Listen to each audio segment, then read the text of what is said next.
शिवराज सिंह चौहान ने पीओके का जिम्मेदार पूर्व प्रधानमंत्री जवाहरलाल नेहरू को बताया है। क्या है पूरी खबर, देखिए विस्तार से हमारी इस खास रिपोर्ट में। पीओके भारत का है और भारत हम अपना पीओके लेके रहेंगे।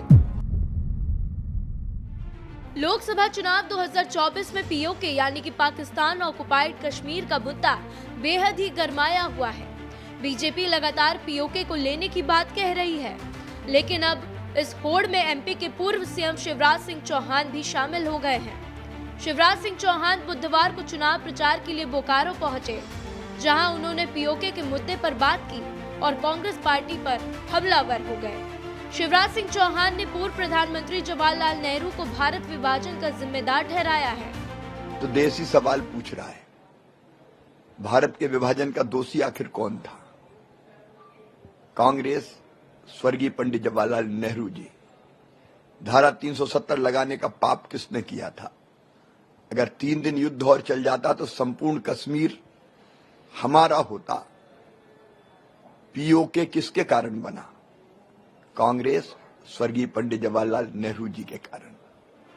और पूर्व सीएम शिवराज सिंह चौहान कांग्रेस पार्टी पर बेहद ही हमलावर दिखे। उन्होंने भारत के विभाजन का कांग्रेस को जिम्मेदार बताया, तो वहीं कांग्रेस ने भी पूर्व सीएम शिवराज सिंह चौहान के इन तीखे बाणों पर पलटवार किया है। एमपी कांग्रेस के प्रवक्ता रवि सक्सेना ने शिवराज को इतिहास पढ़ने की नसीहत दी है। साथ ही उन्होंने धर्म के आधार पर देश के बंटवारे का जिम्मा बीजेपी के प्रमुख संगठनों पर मढ़ दिया। सबसे पहले अगर किसी ने विभाजन की बात की तो वो किसने की? वीर सावरकर ने की। और वीर सावरकर ने यह प्रस्ताव पारित कराया था कि देश का विभाजन धर्म के आधार पर होना चाहिए। तो मैं कहता हूं शिवराज जी कुछ पढ़ लिख लिया कीजिए आरोप लगाने से पहले। बहरहाल लोकसभा 2024 में पीओके के मुद्दे ने लगातार उफान मारी है।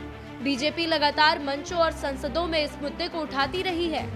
बहरहाल अब विभाजन का जिम्मेदार कौन है ये तो पुरानी बात है, लेकिन पीओके भारत का हिस्सा बने ये देखना भारतवासियों के लिए गर्व वाली बात होगी। ब्यूरो रिपोर्ट, विस्तार न्यूज। शिवराज सिंह चौहान ने पीओके का जिम्मेदार नेहरू को बताया है, ये तो रिपोर्ट में आपने सुन ही लिया। साथ ही उन्होंने राहुल गांधी पर भी कई सियासी तीर छोड़े हैं और जब आलाकमान पर प्रहार हो रहा हो तो कांग्रेस को तो फ्रंट फुट पर आना ही था। शिवराज सिंह ने जैसे ही प्रहार किया, कांग्रेस ने भी अपनी प्रतिक्रियाएं दी हैं। क्या हुआ प्रहार और क्या आया बचाव, सब कुछ देखिए इस रिपोर्ट में विस्तार से। देखिए, जब से शिवराज सिंह चौहान जी को मुख्यमंत्री पद से हटाया गया है तब से उनका मानसिक संतुलन कुछ गड़बड़ा गया है। पहले कांग्रेस पर थोपा तो 50 बार कांग्रेस हारी। 53-54 साल के व्यक्ति को सौंपा जाता है क्या? और मैडम सौंप नहीं रही, मैडम थोप रही है। चुनाव समर में वार पलटवार देखने को मिलता ही रहता है।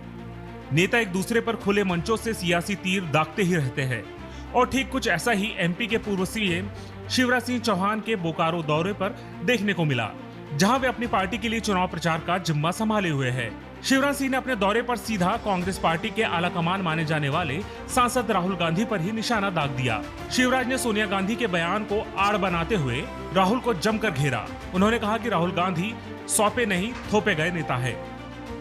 मैडम सोनिया गांधी कहती है राहुल को सौंप रही हूं। कोई 2 साल के बच्चे हैं राहुल जो सौंप रही है? 53-54 साल के व्यक्ति को सौंपा जाता है क्या? और मैडम सौंप नहीं रही, मैडम थोप रही है। पहले कांग्रेस पर थोपा तो 50 बार कांग्रेस हारी। शिवराज सिंह चौहान यही नहीं रुके, उन्होंने आगे कांग्रेस के हारने की वजह भी राहुल गांधी को बता दिया। शिवराज सिंह ने कहा कि राहुल जहां से निकलते कांग्रेस वहां हारती है। पहले कांग्रेस पर थोपा तो 50 बार कांग्रेस हारी। फिर अमेठी पर थोपा तो राहुल गांधी हार गए। फिर यात्रा थोपी तो जहां जहां राहुल गांधी की यात्रा निकली वहां कांग्रेस हार गई। और अब राहुल को सौंप दिया है रायबरेली को। रायबरेली पर थोपा है, सौंपा नहीं है, तो रायबरेली हार रहे हैं। ये देश की जनता, भारत की संस्कृति, जीवन मूल्य, परंपराओं को जानते नहीं है। शिवराज सिंह चौहान के ये एक के बाद एक राहुल पर छोड़े गए तीखे बाण बेहद ही हमलावर नजर आए। अब उन्होंने राहुल गांधी को कितनी क्षति पहुंचाई ये कहा नहीं जा सकता, लेकिन कांग्रेस पार्टी आलाकमान पर हमला देख पलटवार करने जरूर निकली। एमपी कांग्रेस के प्रवक्ता रवि सक्सेना ने शिवराज सिंह के इन तीखे शब्दों का जवाब दिया है। उन्होंने राहुल गांधी के रायबरेली से चुनाव लड़ने पर सोनिया गांधी के स्वास्थ्य का हवाला दिया। साथ ही उन्होंने शिवराज सिंह पर भी प्रहार किया। देखिए, जब से शिवराज सिंह चौहान जी को मुख्यमंत्री पद से हटाया गया है, तब से उनका मानसिक संतुलन कुछ गड़बड़ा गया है। नेहरू गांधी परिवार की परंपरागत सीट है और वहाँ से उन रायबरेली के मतदाताओं ने उनको लगातार आशीर्वाद दिया है। हर व्यक्ति का एक समय होता है, अब वो बुजुर्ग हो गए हैं, तो उन्होंने रायबरेली की जनता को, मतदाताओं को अपना बेटा सौंपा है उनकी सेवा करने के लिए। बहरहाल राजनीतिक गलियारों में चुनाव के समय तर्क कुतर्क का दौर चलता ही रहता है। नेताओं के बीच जुबानी जंग बेहद ही लाजमी होती है, लेकिन शिवराज सिंह की इन बातों और दावों का जनता पर कितना असर होता है या फिर आगामी समय में राहुल की तरफ से कोई प्रतिक्रिया आती है या नहीं, ये तो वक्त ही बताएगा। ब्यूरो रिपोर्ट, विस्तार न्यूज।